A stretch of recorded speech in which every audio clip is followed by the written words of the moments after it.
My name is Carey. I'm a system design specialist and I live in Battle Creek, Michigan.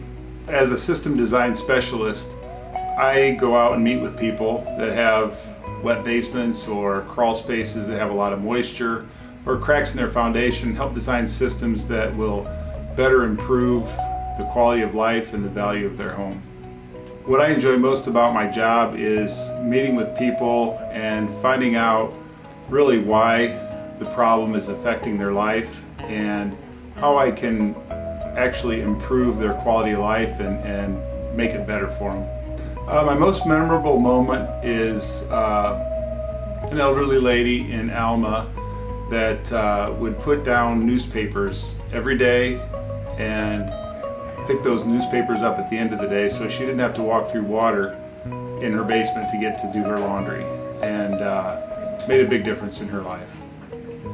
So I have 7 kids, 4 left at home, still got to get those out, and 4 grandkids, and 4-H is a big part of our life. Children have lots of different animals they take care of, and they have cows and pigs and chickens and all sorts of fun stuff like that. Ayers is actually the first company that I worked for that actually cares deeply about their customers, and that's the truth.